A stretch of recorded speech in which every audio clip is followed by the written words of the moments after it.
listen, never in my life associated the word boring with baseball. We know what's up.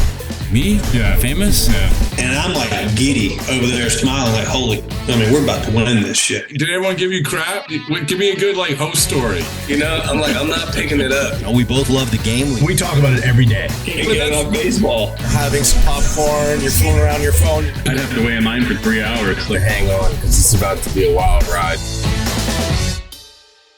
All right, there's no human being I'd rather be talking to right now than Buster Olney. Fact.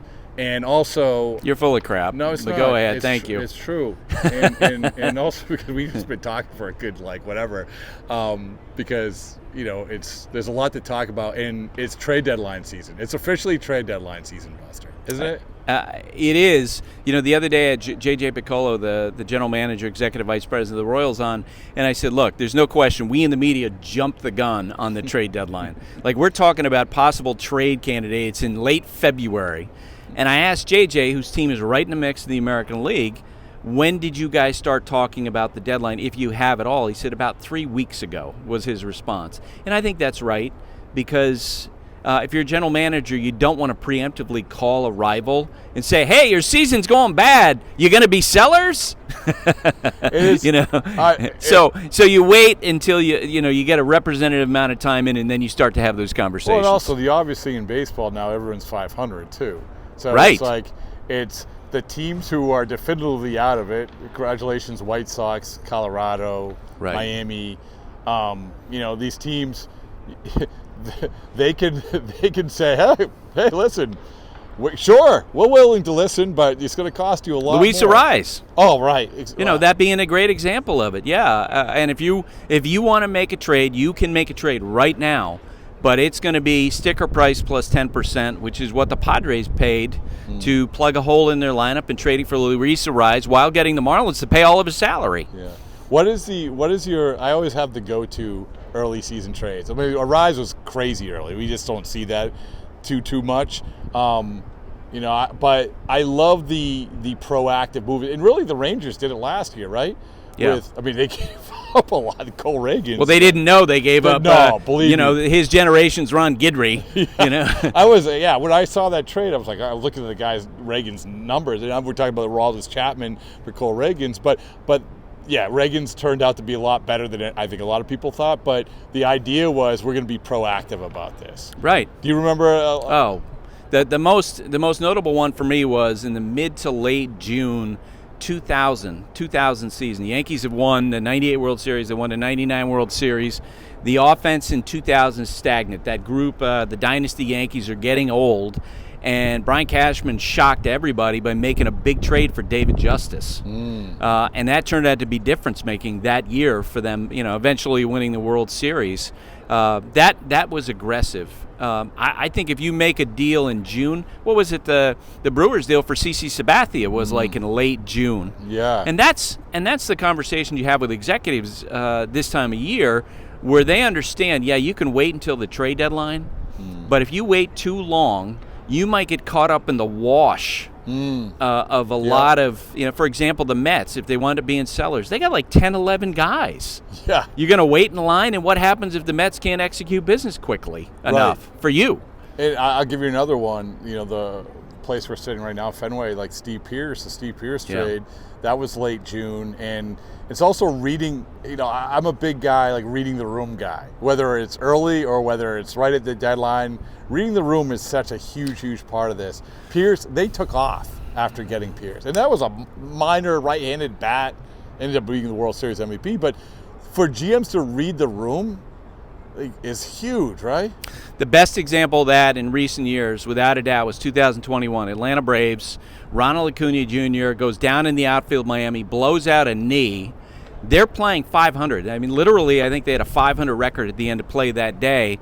And within 72 hours, Alex Anthopoulos, who is viewed as one of the premier executives in baseball now, made a trade first for Jock Peterson and then Stephen Vogt. And I remember calling him after that and say, what was your thinking? He goes, you know what? I had to send a signal to the room that we are not out of this thing. We're in this thing. And he goes on and he acquires Eddie Rosario and Adam Duvall and Jorge Soler. Soler's the MVP of the World Series. The Braves win. They were at 500, but I think Alex really believed that he had an obligation to run out the ground ball, to essentially, and to indicate to his players, look, we are still trying. We still think this is possible, and they were rewarded in a big way. That's a great example. And, so you talk about running out the ground ball and saying, we're going to put our best foot forward. Last year, this is how baseball is. I mean, this is one of the things where every time you say, well, it's not, why you bother? The why you bother is out the window.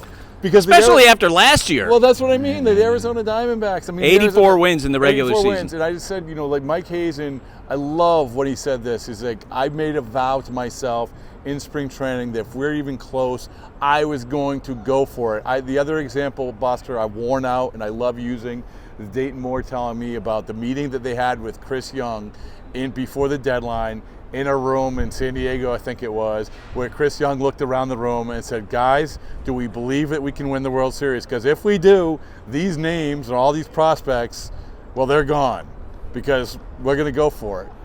And I love that mentality. Let's go, right? And I think that in a lot of cases now, Chris Young is not an old person, but he's part of the old school, and he was a player. And he has that mentality that you are going to keep trying because you can't, on one hand, expect players. You don't have players waking up every day and looking at FanGraphs and saying, 13% chance to make the playoffs doesn't look good. No. They're going to believe in themselves. And you have to make a decision, and you can't be reckless. But at the same time, I do think there's not only an obligation to the fan base, but also to the players to do that. So one of the more famous examples that I've seen, 96 when I was covering the Orioles, Pat Gillick, Hall of Fame general manager, arranged trades of David Wells and Bobby Bonilla. He's going to blow up the Orioles, okay? He's going to start turning it over because they had kind of stunk to that point. And Peter Angelos, who made a lot of bad decisions as an owner, said, you know what? I've sold tickets for the rest of this year to Camden Yards. I am not going to just basically say we're not good enough. That team, not only did they not trade those guys, but they added Pete Incaviglia and other players, and they wound up making the playoffs. They wound up playing in the American League Championship Series. You just don't know unless you quit. I know. And I've seen examples. You've seen examples in the last decade where teams have quit. Yeah. And you're like, it's professional sports. You got a bunch of athletes down there. The message you're sending, to your point, is important. And also, you have the most recent results to hang your hat on. This is more than ever. I mean, by the way, the Phillies scraped in 2 years ago. Yeah. They play in the World Series against the Astros. And the way that's going, in the division winners with all the time off, they're the ones that aren't advancing. Yeah. And so you have these teams like the Diamondbacks, you like the Rangers, who are scraping in, and then boom, they take off. So if you can get, it's a cliche, Buster, but it's literally if you can get in, anything can happen. Right, especially in baseball. Yeah. Especially guys get hot. Pitchers, the injuries can manifest. And you and I were talking before we started about the Red Sox situation. I think if you're two or three games out, if you're hanging around the edge of the wild card, then you got to go for it. And for a couple reasons. One, what we're talking about, the signal in the room. But I also think it's important this year for Craig Breslow, first year running the front office. He can't follow the same path that Chaim Bloom did, sort of in and sort of out. Can't do that. It didn't work. Right. A, it didn't work, and B, I think it always, for a fan base that's, has been increasingly disaffected, it was a signal to them that they didn't like. They wanted the team to go for it. And so if you're kind of hanging around the edge and you blow it up and you trade some veterans and you don't add, that to me is not a great way to effectively introduce the fan base to Craig Breslow as an executive. I think that it's bigger than simply what the odds are on FanGraphs in terms of their decision. So tell me, you mentioned the Red Sox, we talk about running out the ground ball. So there's a lot of teams. Yeah. There's a lot of teams that sort of are in that situation, in that position. Some of them, you mentioned the Royals. The Royals, as we sit here right now, I don't think there's any question. Like, you have to, if you're the Royals, you have to. But there are some teams that are sort of, in some years they're like, it's not worth it. Give me some teams you would love to see put the pedal to the metal that maybe are sort of in the fringy. Well, the two teams that are playing right now under World Series or bust circumstances are the Yankees and the Phillies. Mm-hmm. I think the Yankees are going to be aggressive. And I can't tell you how that'll manifest, but if we get to the All-Star break and Anthony Rizzo has struggled big time, that is a place you might see a move. If Gleyber Torres is not playing better at second base, to me, that potentially is a place that you could see a big move.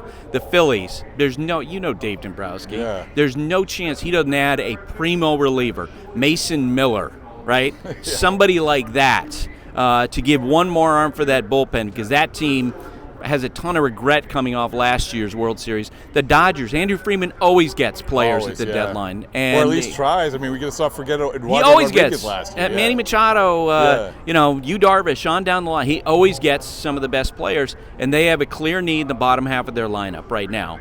And whether that's solved internally or externally, they're going to do something. I think the Royals will take a shot.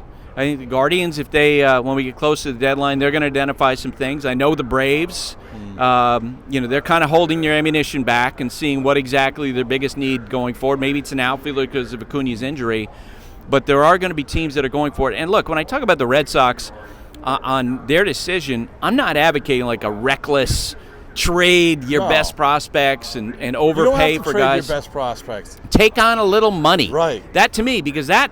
I wrote a piece the other day about how, talking with executives around baseball, their feeling is, look, there are very few teams coming off this really slow free agent winter that have available cash.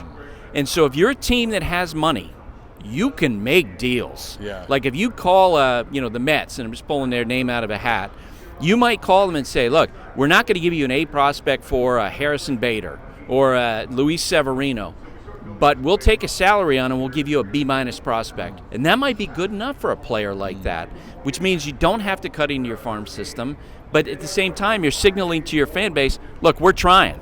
You're signaling your players, we're trying. We're going to get better without cutting into what you perceive to be your best parts of your future.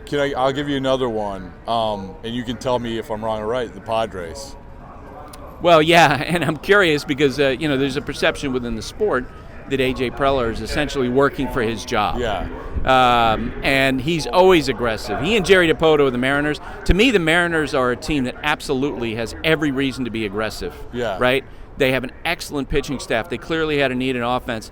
If we're sitting here today, I would bet Pete Alonso is going to wind up with the Cubs or the Mariners. Ooh.